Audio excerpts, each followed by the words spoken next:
Guys and welcome back to this biology and इस video में हम पढ़ेंगे human male reproductive system. Now मैंने पहले ही ह्यूमन मेल रिप्रोडक्टिव सिस्टम पढ़ाया हुआ है बट वो डिटेल में नहीं था। ओके सो इसमें हम टेस्टिस के बारे में डिटेल में पढ़ेंगे, पेनिस के बारे में डिटेल में पढ़ेंगे एंड ग्लैंड्स के बारे में डिटेल में पढ़ने वाले हैं। तो इस वीडियो को पूरी आखिरी तक देखना ताकि आपको पूरा का पूरा मेल रिप्रोडक्टिव सिस्टम आ जाए। एंड अगर आपने मेरी पहली वाली वीडियो नहीं देखी इस पे ह्यूमन मेल रिप्रोडक्टिव सिस्टम पे, तो वो भी जाकर देख लो, तो दोनों चीज़ें आ जाएंगी एंड पूरा का पूरा ह्यूमन मेल रिप्रोडक्टिव सिस्टम आपका कंप्लीट हो जाएगा। ओके एंड कवर हो जाएगा। तो शुरू करते हैं हम लोग ना। ह्यूमन मेल रिप्रोडक्टिव सिस्टम में क्या पढ़ा था दैट 3 चीज़ें होती है। पहला क्या था, प्राइमरी सेक्स ऑर्गन जिसको हम क्या बोलते हैं, टेस्टिस। तो टेस्टिस के बारे में हमने बेसिक इन्फॉर्मेशन जानी थी, लाइक उसका लेंथ कितना है, विड्थ कितना है एंड उसके बेसिक फंक्शन जाने थे। तो अभी टेस्टिस के अंदर और अच्छे से घुसते हैं ना। यहाँ पे जो डायग्राम दिख रहा है ये डायग्राम किसका है, this is the side view of human male reproductive system. तो हम पेनिस के बारे में पढ़ लेंगे एंड टेस्टिस के बारे में भी डिटेल में पढ़ लेंगे। ओके नाउ जो टेस्टिस है वो क्या है, बेसिकली एक कवरिंग के अंदर क्या है, बंद है। उस कवरिंग को हम क्या बोलते हैं, उसको हम बोलते हैं स्क्रॉटम। उसे हम क्या कहते हैं, स्क्रॉटम कहते हैं। नाउ जो स्क्रॉटम है इसका क्या काम है, it maintains temperature of testis necessary for the formation of sperm.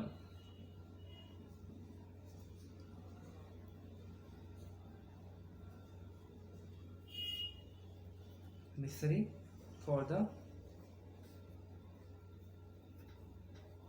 formation of sperm. तो आपके स्पर्म बनने को कितना टेम्परेचर चाहिए रहता है, आपके स्पर्म देखो आपकी बॉडी का temperature is 35 degree Celsius, whereas sperm बनने के लिए आपको चाहिए होता है 35 डिग्री सेल्सियस। याद रखो कितना चाहिए होता है, 35 डिग्री सेल्सियस। ओके तो इसलिए आपका पहला रीजन क्या, आपका टेस्टिस कहाँ है, पहली बात आपका टेस्टिस प्रेजेंट कहाँ, आपका टेस्टिस प्रेजेंट है आपकी लोअर एब्डोमिनल कैविटी में। ओके इन शॉर्ट कहाँ प्रेजेंट है, आपके एब्डोमिन में प्रेजेंट है। तो वो भी लिख लेते हैं हम दैट टेस्टिस कहाँ प्रेजेंट है, इन द एब्डोमिन। ओके तो ये टेस्टिस है, ये वाला क्या आपका टेस्टिस है, ये क्या आपका टेस्टिस। तो टेस्टिस कहाँ प्रेजेंट है, testis is present in lower abdominal region, lower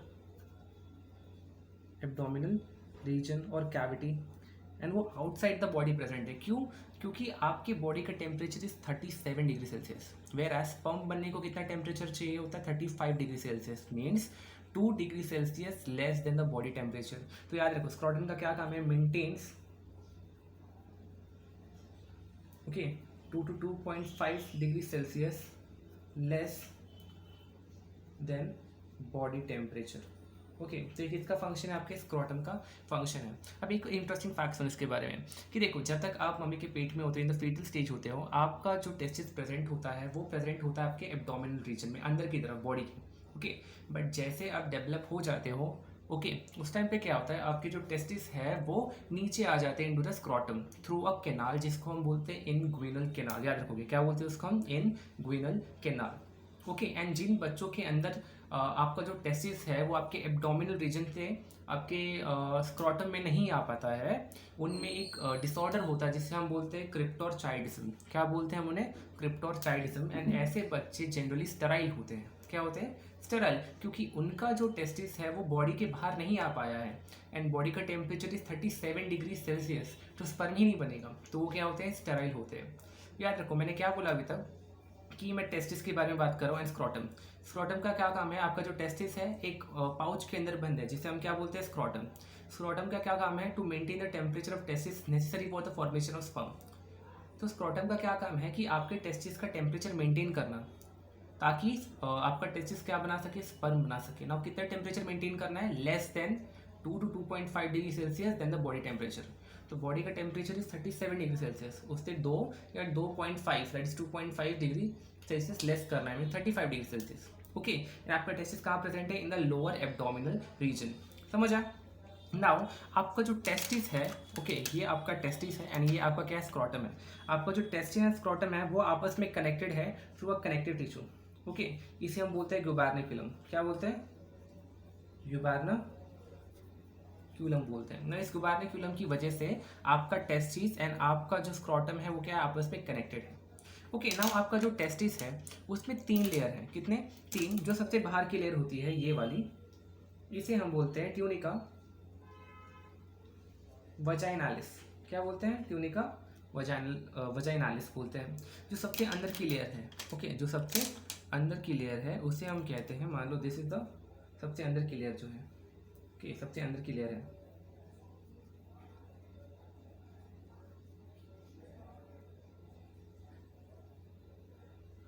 इस लेयर को कहा जाता है ट्यूनिका एल्ब्यूजिनिया। इसे हम क्या कहते हैं?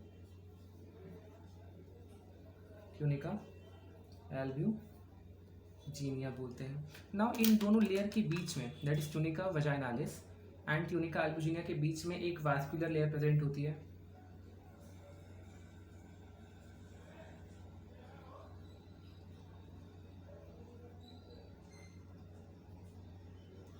एंड इस लेयर को कहा जाता है ट्यूनिका वैस्क्यूलोसा। इसे क्या बोलते हैं? ट्यूनिका वैस्क्यूलोसा बोलते हैं। याद रखोगे मैंने क्या बोला कि आपके टेस्टिस पे 3 लेयर है। सबसे बाहर वाले को क्या कहा जाता है? Tunica vaginalis. सबसे अंदर वाले को क्या कहा जाता है? Tunica albuginea. एंड ये कोलाजेनस टिश्यू का बना हुआ होता है। किसका बना हुआ होता है? Made up of collagenous tissue, okay, ये made up of collagenous tissue, okay. इन दोनों के बीच में क्या प्रेजेंट है? ट्यूनिका वैस्क्यूलोसा। मीन्स ये क्या है? वैस्कुलर लेयर है, इसमें ब्लड वेसल्स प्रेजेंट होती है, ओके। अब अगर आप ध्यान से देखेंगे कि आपकी जो अंदर वाली लेयर है वो अंदर से क्या, अंदर से कुछ कंपार्टमेंट्स में डिवाइडेड है, ओके। जो ट्यूनिका एल्ब्यूजिनिया है वो अंदर से कुछ कंपार्ट्स में डिवाइडेड है। इन कंपार्टमेंट्स को कहा जाता है, देख रहे हैं कंपार्टमेंट्स, इन कंपार्टमेंट्स को कहा जाता है टेस्टिक्यूलर लोब्स। टेस्टिक्यूलर लोब्स कहा जाता है ना। ये जो टेस्टिकुलर लोब से कितने होते हैं? एक टेस्टिस के अंदर 200 to 300 लोब्स पाए जाते हैं, ओके।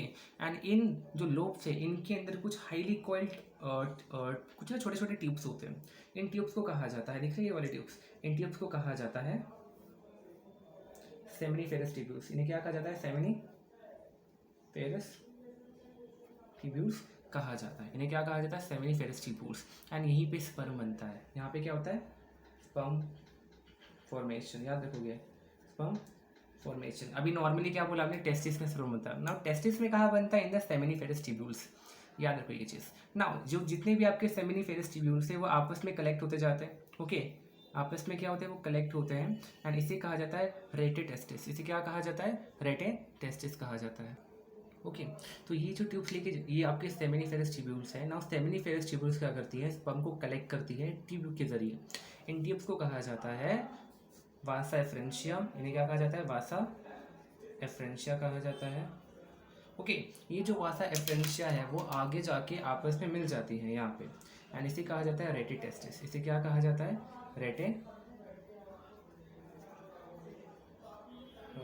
टेस्टिस कहा जाता है, ओके। नाउ जो रेटे टेस्टिस है ये क्या करता है? इसके बाद ये जो रेटे टेस्टिस है स्पर्म को यहाँ पे लेके जाता है, ये वाले एरिया में। ये एक्चुअली एरिया बहुत कॉइल्ड होता है बट मैंने कॉइल्ड बनाया नहीं, सिंपल बनाया। एंड इस रीजन को कहा जाता है एपिडिडाइमिस। इसे क्या कहा जाता है? एपिडिडाइमिस कहा जाता है। अब याद रखोगे एपिडिडाइमिस में 3 पार्ट है। ये ऊपर वाला पार्ट इसे कहा जाता है बॉडी ऑफ एपिडिडाइमिस। बीच वाले को कहा जाता है, sorry, head of epididymis, body of epididymis. And ये क्या होता है आपका? Tail of epididymis. I repeat, क्या बोला मैंने? ये आपका seminiferous tubules, seminiferous tubules sperm को कलेक्ट करते हैं थ्रू वासा एफ्रेंशिया। एंड उसके बाद यहाँ पे लाके रखते हैं, जिसको हम क्या बोलते हैं? रेटे टेस्टिस। ना रेटे टेस्टिस से स्पर्म कहाँ जाता है? एक हाईली कॉइल्ड रीजन में, जिसे हम क्या बोलते हैं? एपिडिडाइमिस। ये जो एपिडिडाइमिस इसमें 3 पार्ट्स है, हेड वाला रीजन, बॉडी वाला रीजन एंड द टेल वाला रीजन। सो इसको हम क्या बोलेंगे? Head of epididymis, body of epididymis and the tail of epididymis. ना एपिडिडाइमिस का क्या काम है? स्पर्म की मेच्योरेशन यहीं पे होती है, ओके। तो इसका क्या काम है? स्पर्म की मेच्योरेशन। तो यहाँ क्या होता है? Sperm maturation. याद रखोगे आपके स्पर्म यहाँ पे बन तो जाएंगे बट वो मेच्योर कहाँ होंगे? आपके इस एपिडिडाइमिस वाले रीजन में ही होंगे। तो ये किसके बारे में था? आपके टेस्टिस के बारे में था, तीनों लेयर्स के बारे में था। उसके बाद हम पढ़ेंगे टीयर्स ऑफ टेस्टिस। टेस्टिस को हम काट के देख रहे हैं, ओके, ट्रांसवर्सली काट के देख रहे हैं यहाँ से कि उसके अंदर क्या क्या है। तो ये आपका टीयर्स ऑफ टेस्टिस का डायग्राम है। थोड़ा सा खिचड़ी हो गया, आई नो, बट प्लीज समझो, हाँ, ओके। तो ये क्या आपका टीयर्स ऑफ टेस्टिस। तो सबसे बाहर की लेयर कौन सी थी आपकी? ये है आपकी ट्यूनिका एल्ब्यूजिनिया, ट्यूनिका एल्ब्यूजिनिया है, ओके। उसके बाद अंदर कुछ लिक्विड भरा हुआ होता है जिसे हम बोलते हैं कनेक्टिव टिश्यू। तो यहाँ पे कुछ कनेक्टिव टिश्यू प्रेजेंट होगा। क्या प्रेजेंट होगा? Connective tissue. तो मान लो कनेक्टिव टिश्यू, ये क्या है? कनेक्टिव टिश्यू है। हाँ, ये जो बड़े बड़े गोल गोल ट्यूब्स दिख रहे हैं ये आपके सेमिनिफेरस ट्यूब्यूल्स है। क्या है? Seminiferous tubules. ओके, नाउ अब देखो सेमिनिफेरस ट्यूब्यूल्स के अंदर देयर आर सम सेल्स दिख रहे हैं, ग्रीन वाले सेल्स। इन सेल्स को कहा जाता है जर्माइनल एपिथेलियम सेल्स। इन्हें क्या कहा जाता है? जर्माइनल एपिथेलियम सेल्स। एंड इन्हीं सेल्स के जरिए आपका स्पर्म बनता है। देखो, इन सेल से पहले प्राइमरी स्पर्मेटोसाइट बनेगा, फिर सेकेंडरी स्पर्मेटोसाइट बनेगा, एंड उसके बाद आपके स्पर्मेटिड्स बनेंगे, उसके बाद आपका स्पर्मेटोजोआ मतलब स्पर्म बनेगा। तो ये चीज़ याद रखोगे। उसके बाद आप जर्माइनल एपिथेलियम सेल्स के बीच में कुछ बड़े बड़े सेल्स होते हैं, दिख रहे हैं ये वाले। ओके, इन्हें कहा जाता है सर्टोली सेल्स। इन्हें क्या कहा जाता है? सर्टोली सेल्स कहा जाता है। ओके, इसका क्या काम है सर्टोली सेल्स का? देखो, आपके स्पर्म्स यहाँ पे बन जाते हैं। आपके स्पर्म्स क्या होते हैं? यहाँ पे बन जाएंगे, ढेर सारे स्पर्म्स बनेंगे। स्पर्म्स क्या करते हैं? अपना हेड वाला पार्ट सर्टोली सेल्स के अंदर डाल देते हैं, ऐसे दिख रहा है। ओके, इसे हम बोलते हैं स्पर्म बंडल। इसको हम क्या बोलते हैं? स्पर्म बंडल बोलते हैं। ओके, एंड बेसिकली स्पर्म क्या कर रहे हैं? स्पर्म नरिशमेंट ले रहे हैं सर्टोली सेल से, और कुछ नहीं। ओके, समझ आया ना? ये जो सेमिनिफेरस ट्यूब्यूल्स हैं इनके बीच में कुछ स्पेशल सेल्स प्रेजेंट होते हैं। ओके, इनके बीच में कुछ सेल्स प्रेजेंट होते हैं। ओके, इन सेल्स को कहा जाता है लेडिक सेल्स। लेडिक सेल्स, या इन्हें इंटरस्टिशियल सेल्स भी कहा जाता है। इंटरस्टिशियल सेल्स कहा जाता है। इसका क्या काम है? ये प्रोड्यूस करते हैं एंड्रोजन। Produces androgen. एंड्रोजन मतलब आपका टेस्टेस्टेरॉन। क्या प्रोड्यूस करता है? टेस्टेस्टेरॉन। नाउ टेस्टेस्टेरॉन का क्या फंक्शन है बताया हुआ है, बट वापस बता रहा हूँ। That develops secondary sexual characters in male. जो लड़कों को दाढ़ी आती है, मूंछ आती है, उनकी शोल्डर्स ब्रॉड हो जाते हैं, बॉडी हेयर आता है, प्यूबिक हेयर आता है, अंडर आर्म हेयर्स आते हैं, सब किसकी वजह से? बिकॉज ऑफ दिस एंड्रोजन और द टेस्टेस्टेरॉन। तो हमने यहाँ पे दो चीज़ पढ़ी है बच्चों, ध्यान से देखोगे तो। हमने यहाँ पे एलिस ऑफ टेस्टिस भी पढ़ा, स्क्रॉटम भी पढ़ा, एंड उसके बाद हमने यहाँ पे टीएस ऑफ टेस्टिस भी पढ़ा। ओके, हमने काफ़ी कुछ एक साथ पढ़ा है यहाँ पे, अगर ध्यान देंगे तो आप। ओके, पहले क्या पढ़ा हमने पहले पढ़ा किसके बारे में? आपके स्क्रॉटम के बारे में। दैट स्क्रॉटम एक बेसिकली पाउच है जिसमें आपका टेस्टिस पड़ा हुआ है। Okay, scrotum. नाउ स्क्रॉटम का क्या काम है? स्क्रॉटम का काम है to maintain temperature of testis necessary for the formation of sperm. Okay, एक इंटरेस्टिंग चीज़ बताता हूँ। लड़कों को ज़्यादा पता चलेगा इसके बारे में, ध्यान से सुना लड़कों खासकर, कि आपने अगर महसूस किया होगा कि जब ठंडी होती है तो स्क्रॉटम छोटा हो जाता है। ओके, जब गर्मी होती है तो स्क्रॉटम फैल जाता है, इन लटक जाता है। ऐसा क्यों? जैसे मैंने कहा, इसका क्या काम है? To maintain the temperature of testis. Okay, ठंडी होती है तो छोटा हो जाता है ताकि गर्माहट मिले आपके टेस्टिस को, एंड टेम्परेचर मेंटेन रहे। जब ठंडी होती है तो लूज हो जाता है ताकि थोड़ी हवा मिले उसको। ओके, एंड टेम्परेचर मेंटेन रहे। तो इस तरीके से वो अपना टेम्परेचर मेंटेन करता है। इतना इंटरेस्टिंग है। ओके, उसके बाद क्या बना? टेस्टिस एंड आपकी जो स्क्रॉटम है, इन दोनों के बीच में एक कनेक्टिव टिश्यू है जिसको हम क्या बोलते हैं? गुबार्निक्यूलम कनेक्ट करता है। एंड ये भी मैंने बोला था कि आपका टेस्टिस कहाँ प्रेजेंट होता है? In the lower abdominal reason, cavity, बाहर प्रेजेंट है आउटसाइड द बॉडी। एंड जब तक आप मम्मी के पेट में होते हो, ये आप कहाँ होता है? आपके एब्डोमिनल रीजन में होता है, बट लास्ट वाले पीरियड में प्रेगनेंसी के ये बॉडी के बाहर आ जाता है in the scrotum through a canal which we called as inguinal canal.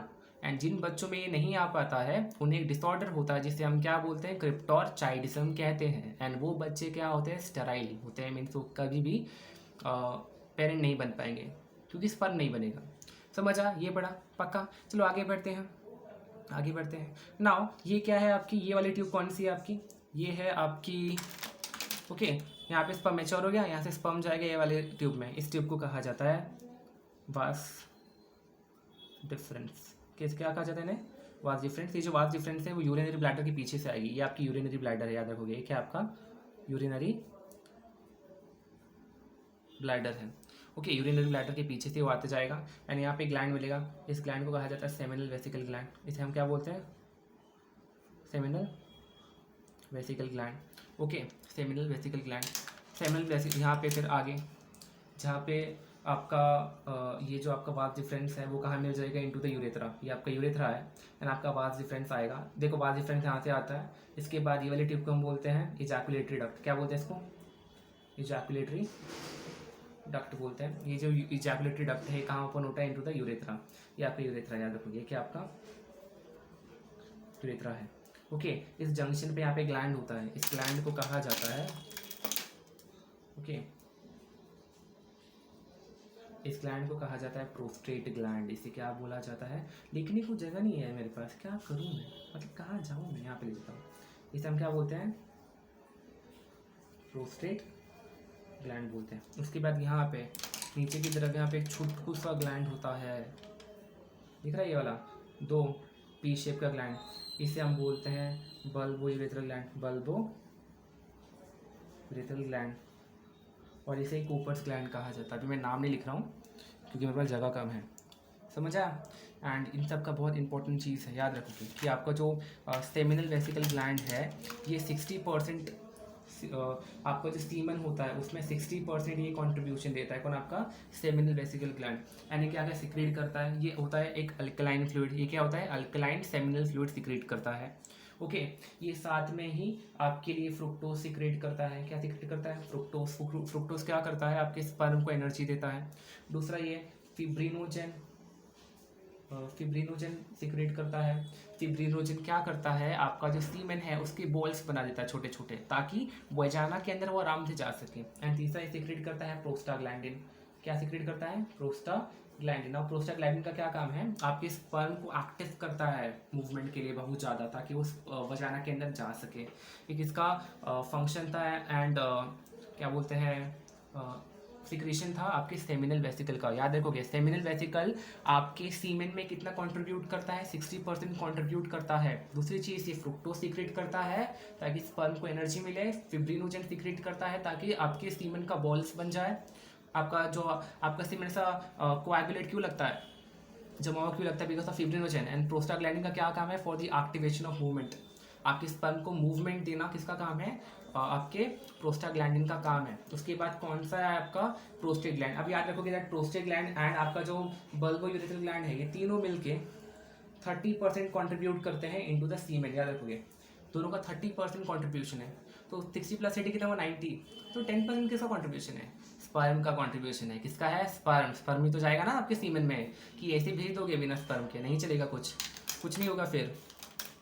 पर इसको कलर करते हैं। मुझे कलर बहुत अच्छा लगता है करना, पता है क्या तुमको? आई लव ड्राइंग एंड बहुत मज़ा आता है करने में। कितना अच्छा बनाता हूँ मैं, उफ, क्या करूँ, टैलेंटेड। उसके बाद क्या है आपका अभी? प्रोस्टेट ग्लैंड ना। प्रोस्टेट ग्लैंड मैंने बोला that it contain, prostate gland and bulbourethral gland मिल के 30% का कंट्रीब्यूशन करते हैं into the semen. Prostate gland क्या है? एक सिंगल ग्लैंड है बड़ा सा, एंड इसमें कुछ 20-30 लोब्स होते हैं। कितने? 20-30 लोब्स होते हैं इसके अंदर। उसके अलावा इसके अंदर क्या होता है? ये आपका एक वाइट कलर का फ्लूइड सिक्रेट करता है, वाइट कलर का मिल्की फ्लूइड सिक्रेट करता है। उसके बाद ये और क्या सिक्रेट करता है? ये सिट्रिक एसिड सिक्रेट करता है। क्या सिक्रेट करता है? सिट्रिक एसिड होता है आपके इस फ्लूइड में। उसके बाद उसमें एसिड फॉस्फेटेस होता है। क्या होता है? एसिड फॉस्फेटेस होता है, सिट्रिक एसिड का क्या काम है? पहली बात ये क्या करता है? वाइट मिल्की फ्लूइड सिक्रेट करता है। ओके, आपका स्पर्म वाइट, आपका जो सीमेन है वाइट दिखता है ना, एकदम दूध जैसा चमकीला, क्या बोल रहा हूँ मैं, ओके, वाइट जैसा मिल्की फ्लूइड होता है। उसमें क्या होता है? Citric acid. Same, citric acid का काम है एनर्जी देना स्पर्म को। एसिड फॉस्फेटेस का क्या काम है? आपका जो वजाइना होता है उसमें बहुत ज़्यादा एसिडिटी होती है, तो आपके स्पर्म को उस एसिडिटी से कौन बचाता है? आपका एसिड फॉस्फेटेस बचाता है, याद रखोगे। उसके बाद क्या आपका बल्बो यूरेथ्रल ग्लैंड। अब ये क्या करता है? बल्बो यूरेथ्रल ग्लैंड जो है स्मॉल, छोटा सा, स्मॉल पी साइज की, दाम मतलब मटर के दाने जितना है। तो मटर पनीर नहीं बनाएगा कोई इसका, सिर्फ मटर के दाने जैसा है। अल्कलाइन है, अल्कलाइन विस्कस फ्लूइड है। क्या है ये? अल्कलाइन मतलब बेसिक है नेचर में, विस्कस मतलब गाढ़ा है। सेम इनके साथ भी है, ये भी अल्कलाइन विस्कस है, ये भी अल्कलाइन विस्कस है। लिखा नहीं है क्योंकि जगह नहीं है, लेकिन बोला है, याद रखोगे। विस्कस फ्लूइड है। एंड ये म्यूकस भी सीक्रेट करता है। क्या सीक्रेट करता है? म्यूकस। ये किस में हेल्प करता है? Helps in copulation. As lubricant. थोड़ी इंग्लिश पे ध्यान मत देना, थोड़ा उल्टा हो गया, मुझे लिखना ऐसा था कि acts as a lubricant which helps in the copulation। तो copulation का मतलब क्या है? सेक्स करना बेसिकली। मैंने जब तक पेनिस अंदर नहीं जाएगा into the vagina, sperm release नहीं होगा। ओके, इंटरकोर्स बोलते हैं उसको। तो उसमें कौन हेल्प करता है? आपका पेनिस का smooth entry into the vagina कौन करवाता है? आपका बल्बोरेटल ग्लैंड, क्योंकि वो क्या सीक्रेट करता है? म्यूकस सीक्रेट करता है, जो कॉपुलेशन में आसानी देता है। ओके, समझ आ गया। उसके बाद ये वाला बड़ा वाला ट्यूब यूरेथ्रा है, एंड यूरेथ्रा को हम क्या बोलते हैं? Urinogenital duct. क्या बोलते हैं? Urinogenital duct. पता नहीं मैं कितने बार बोल चुका हूँ ये यूरिनोजेनाइटल डक्ट। क्यों? यहाँ से यूरिन भी जा रहा है और यहीं से सीमन भी जाता है, इसलिए इसको क्या बोलते हैं? Urinogenital duct. समझ गया। नेक्स्ट चीज हम क्या पढ़ेंगे? पेनिस के बारे में। क्या पढ़ेंगे? पेनिस। पेनिस क्या है? Okay, so penis is a male copulatory organ. ये क्या आपका पेनिस है? Penis is the male copulatory organ. यहाँ पे लिखता हूँ मैं, मेल ऑर्गन मीन्स ये वो ऑर्गन है जिससे मेन सेक्स करते हैं। उसके बाद ओके, इसके अंदर 3 एरेक्टाइल टिश्यू प्रेजेंट होते हैं। कितने? 3 एरेक्टाइल टिश्यू प्रेजेंट होते हैं। 3 एरेक्टाइल टिश्यूज आर प्रेजेंट। उसमें से एक को हम बोलते हैं कॉर्पोरा स्पॉन्जियोसम। क्या बोलते हैं? कॉर्पोरा स्पॉन्जियोसम बोलते हैं।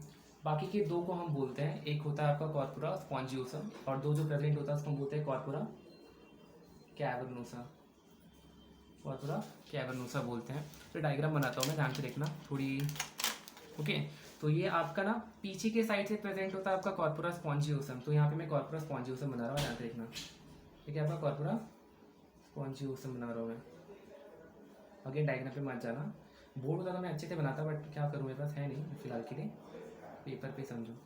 ओके, तो ये क्या आपका कॉर्पोरा स्पॉन्जियोसम।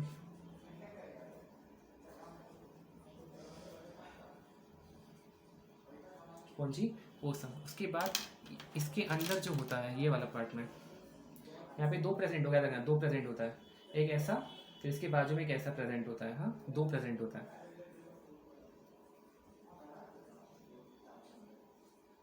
ऐसे 2 प्रेजेंट होंगे। इसको हम बोलते हैं कॉर्पोरा कैवर्नोसा। इसे हम क्या बोलते हैं? Corpora cavernosa. ध्यान से सुनो कॉर्पोरा कैवर्नोसा के बारे में। तो क्या कहा मैंने? कैवर्नोसा होता है। एक होगा आपका कॉर्पोरा स्पॉन्जियोसम जो पीछे के साइड से प्रेजेंट होगा, डॉर्सो लेटरली प्रेजेंट होगा, मीन्स पीछे के साइड से अच्छे से कवर करेगा इस तरीके से आपके पेनिस को। उसके आगे ऐसे 2 टिश्यू होंगे जिसको हम क्या बोलते हैं? Corpora cavernosa. ध्यान सुनो, कॉर्पोरा कैवर्नोसा के अंदर ब्लड वेसल होता है। क्या होता है? Blood vessel. तो मान लिया ब्लड वेसल बना रहा हूँ, क्या बना रहा हूँ मैं? ये ब्लड वेसल है। ये क्या है?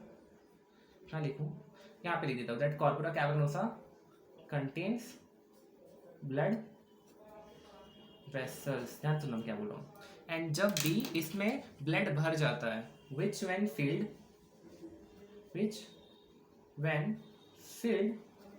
leads to the erection of penis. देखो पेनिस की इरेक्शन बहुत इंपॉर्टेंट है। क्यों इंपॉर्टेंट है अब मुझे बताने की जरूरत नहीं है, तुम 12th स्टैंडर्ड के बच्चे हो, बट बता रहा हूँ। क्या बोला मैंने? कॉर्पोरा कैवर्नोसा है।